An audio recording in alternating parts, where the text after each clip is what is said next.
பைரவரை வணங்கினால் கெட்ட நேரம் கூட நல்ல நேரமாகும். பைரவ பெருமானை காலையில் வழிபட சர்வ நோய்களும் நீங்கும். பகலில் வழிபட விரும்பியது யாவும் கிட்டும். மாலையில் வழிபட இதுவரை செய்த பாவம் யாவும் விலகும்.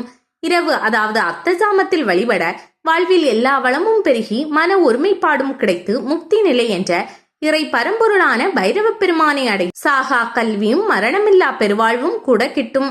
கும்பிட கால நேரம் கிடையாது. கால பைரவரை வணங்கினால் கெட்ட நேரம் நல்ல நேரமாகும். 4 கைகளை உடையவர்.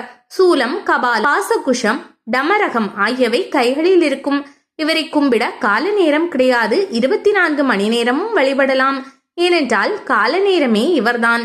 படைத்தல், காத்தல், அழித்தல் என மும்மூர்த்திகளுக்கும் துணையாய் இருப்பவர் இவரே. இவர் சைவம் மற்றும் வைணவம் இரண்டிற்கும் உரியவர். பாம்பினை பூநூலாகவும் அரைஞான் கொடியாகவும் அணிந்துள்ளார். இவரின் வாகனம் அசுர சுன வாகனம்.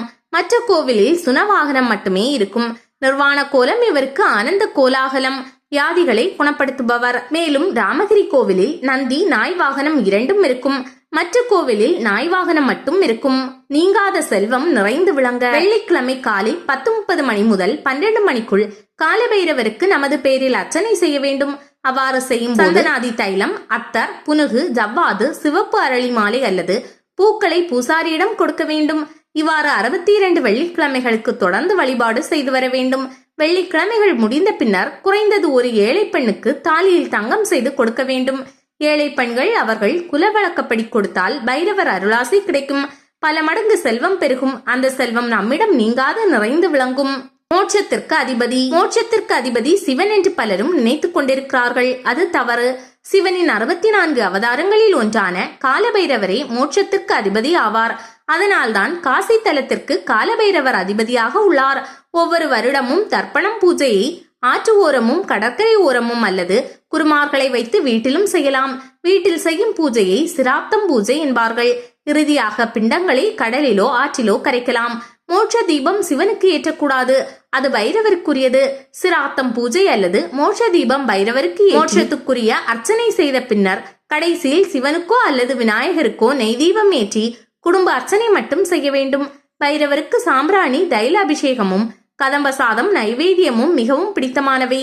எனவே இவற்றை எல்லா பூஜைகளுக்கும் பயன்படுத்தலாம். நினைத்ததை நடத்தும் மரகதாம்பிகை. ராமகிரி ஆலயத்தில் வாலீஸ்வரர் சன்னதிக்கு அருகே மரகதாம்பிகை தனி சன்னதியில் உள்ளார். சுருட்டப்பள்ளி தளத்திலும் அம்பாளின் பெயர் மரகதாம்பிகைதான். இந்த 2 மரகதாம்பிகையும் ஒரே நாளில் தரிசனம் செய்வது மிகுந்த நன்மை தரும் என்பது சித்தூர் மாவட்ட மக்கள் நம்புகிறார்கள். ராமகிரி தலம் ஆதி காலத்தில் தொண்டை மண்டலத்திற்கு உட்பட்ட பகுதியாக இருந்தது. ஆந்திரா மாநிலம் பிரிந்த போதுதான் அது தனியாக சென்று விட்டது. அந்த காலத்து தொண்டை மண்டலத்தில் 5 மரகதாம்பிகை ஆலயங்கள் மக்கள் மத்தியில் மிகவும் புகழ் பெற்று இருந்தன. அதில் தற்போது 2 ஆலயங்கள் சுருட்டப்பள்ளியிலும் ராமகிரியிலும் இருப்பது தெரிய வந்தது. இந்த ஆலயங்களை ஒட்டிய தமிழக எல்லை பகுதியில் மேலும் 3 மரகதாம்பிகை ஆலயங்கள் உள்ளன. இந்த 5 மரகதாம்பிகை ஆலயங்களுக்கு ஒரே நாளில் சென்று அம்பிகையை வழிபட்டால் நினைத்தது நடக்கும் என்பது ஐதீகமாக உள்ளது. ராமகிரி மரகதாம்பாள் சன்னதி சுவற்றில் ஸ்ரீ வாலீஸ்வரர் அந்தாதி பாடல் ஒன்று எழுதப்பட்டுள்ளது. ஒவ்வொரு மாதமும் வழிபட வேண்டிய பைரவர்கள். சர்வேஸ்வரரின் திருவடிவமான பைரவர் ஒவ்வொரு மாதமும் ஒவ்வொரு பைரவராக காட்சி தருகிறார்.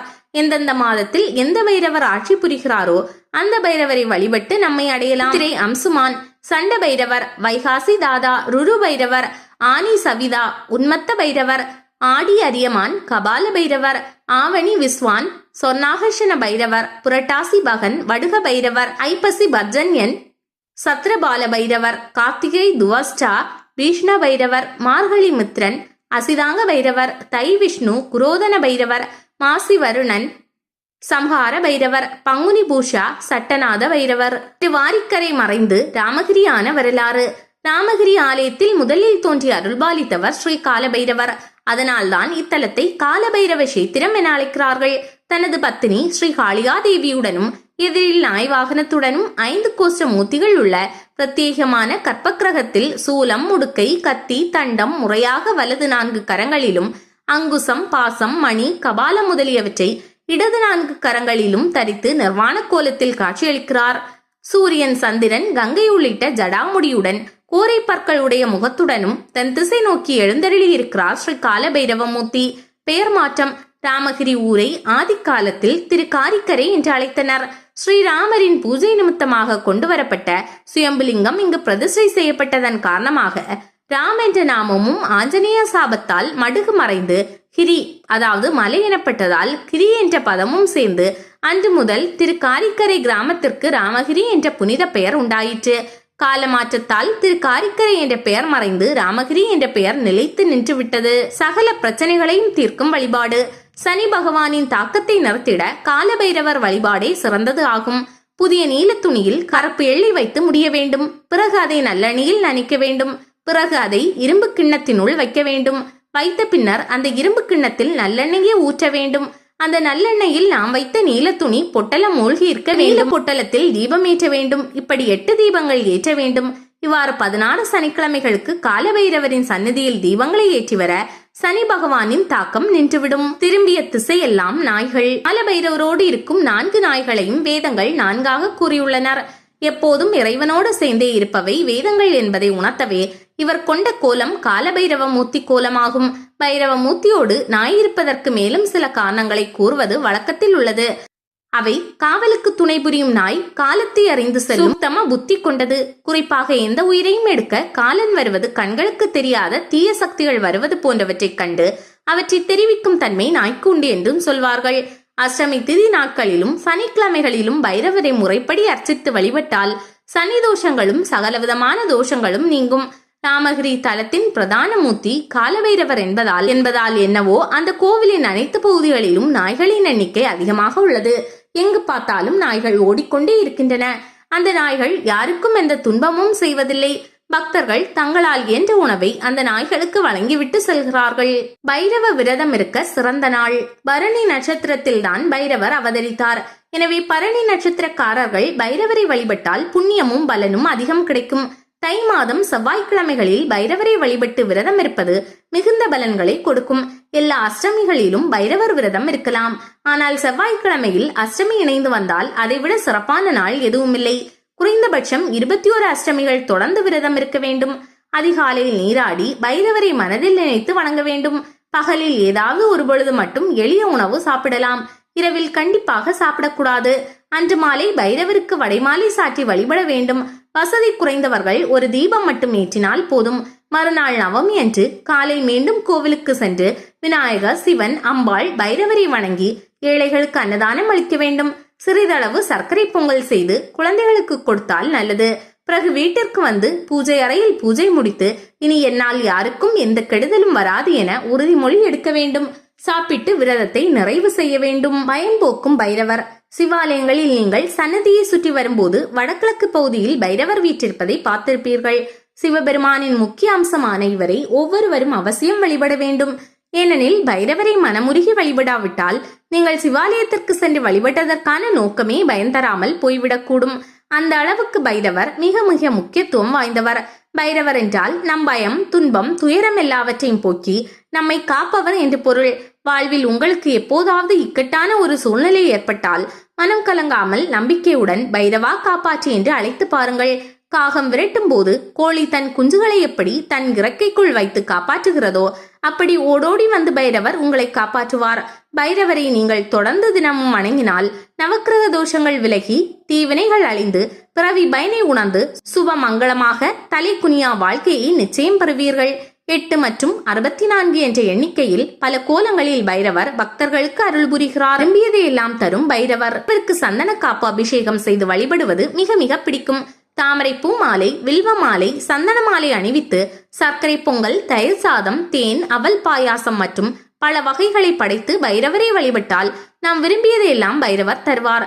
தினமும் பைரவர் காயத்ரியை சொல்லி வந்தால் செல்வம் பெருகும். இது நிதர்சனமான உண்மை. செல்வத்தை நமக்கு வாரி வழங்கும் அஷ்டலட்சுமிகள் ஒவ்வொரு மாதமும் தேய்பிறை அஷ்டமி தினத்தன்று சொர்ண ஆகர்ஷண பைரவரை வழிபட்டு தங்களது செல்வ வள சக்தியை மேம்படுத்திக் கொள்கிறார்கள்.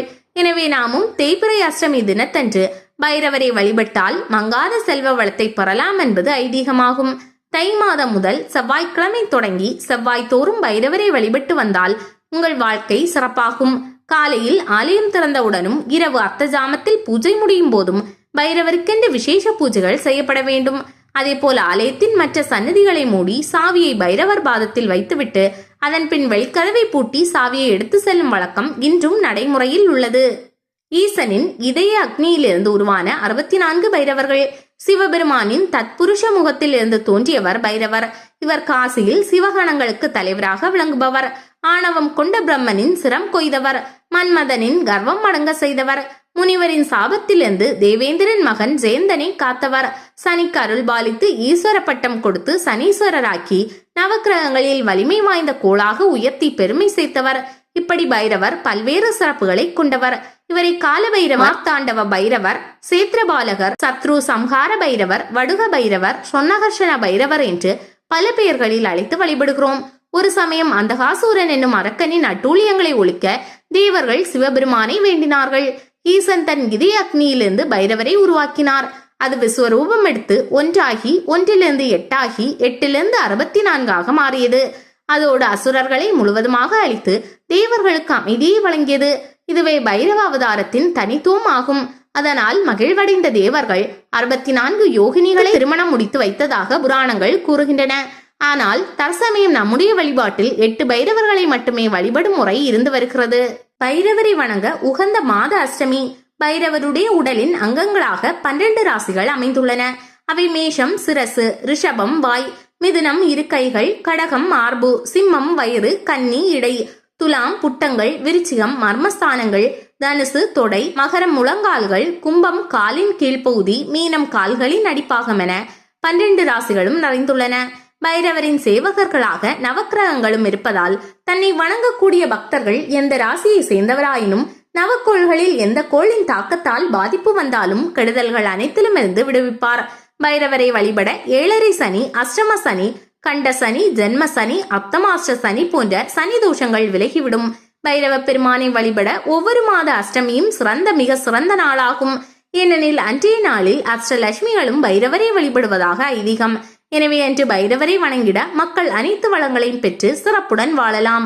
பைரவ உருவங்களில் பல உண்டு என்றாலும் பிரதானமானவராக கருதப்படுபவர் காலபைரவர். காசி கோவிலில் காலபைரவர் தான் பிரதானமாக வணங்கப்படுகிறார். சிவன் கோவில்களில் காலபைரவர் தான் காவல் தெய்வமாக விளங்குகிறார். காலனாகிய யமனையே சம்ஹாரம் செய்து மார்க்கண்டேயனுக்கு அருள் செய்த மூர்த்தி இவர். எனவே இவரை கால சம்ஹார மூர்த்தி என்றும் அழைக்கின்றனர். திருமண தடை நீங்கவும் குழந்தை பேறு பெறவும் பைரவரை வழிபடுங்கள். கால பைரவரை வணங்கினால் எதிரிகளின் தொல்லை நீங்கும், திருமண தடைகள் விலகும். சனிக்கிழமைகளில் வாசனை வீசும் மலர்களால் பைரவரை அர்ச்சனை செய்து வழிபட்டால் சனி தோஷங்களும் நவக்கிரக தொல்லைகளும் நீங்கும். தேய்பிறை அஷ்டமி அல்லது ஞாயிற்றுக்கிழமை ராகு காலத்தில் சிவப்பு மலர்களால் அர்ச்சனை செய்து வழிபட்டால் குழந்தை பேறு கிட்டும். வறுமை நீங்கவும் செல்வ செழிப்பு ஏற்படவும் காலபைரவரை வழிபடலாம். பாவம் நீங்கியதால் உயிர்கள் உன்னத நிலையை அடைந்து இறைவனின் திருவடியை அடைகின்றன. இதற்கு காரணமாக இருக்கும் காலபைரவரை நாமும் அவசியம் வழிபட வேண்டும். காலபைரவர் அருள் பெற நமது நாட்டில் எத்தனையோ ஆலயங்கள் உள்ளன. பைரவரை வழிபடும் முறை: தாங்க முடியாத அளவிற்கு எதிரிகளால் துன்பம் அடைபவர்களையும் விபத்து, துர்மரணம் இவற்றிலிருந்தும் காப்பவர் பைரவர் மட்டுமே. இத்துன்பங்களிலிருந்து விடுபட பைரவரை தான் சரணடைய வேண்டும். பைரவரிடம் பிரார்த்தனை செய்து கொண்டு உங்கள் பிரார்த்தனை நிறைவேறும் வரை ஒவ்வொரு சனிக்கிழமையும் வெண்பூசணியில் பைரவருக்கு விளக்கு போட வேண்டும். சனிக்கிழமை காலை 6 மணி முதல் மாலை 8 மணிக்குள் அல்லது கோவில் நடை சாத்துவதற்குள் வெண்பூசணியில் பைரவருக்கு விளக்கு போட வேண்டும். திறந்திருக்கும் பைரவருக்கு தான் விளக்கு போட வேண்டும். கண்டிப்பாக பைரவர் சிலையை திரையிட்டு மூடி இருந்தாலோ கதவு சாத்தி இருந்தாலோ அந்த பைரவருக்கு விளக்கு போடக்கூடாது. 64 பைரவர்களில் எந்த பைரவருக்கு வேண்டுமானாலும் எந்த நேரத்தில் வேண்டுமானாலும் விளக்கு போடலாம். இதை செய்ய முடியாதவர்கள் தினமும் சாதாரணமான விளக்கு போடலாம். அதுவும் முடியாதவர்கள் வாரத்தில் ஒரு நாள் மட்டும் சாதாரணமான விளக்கு போடலாம்.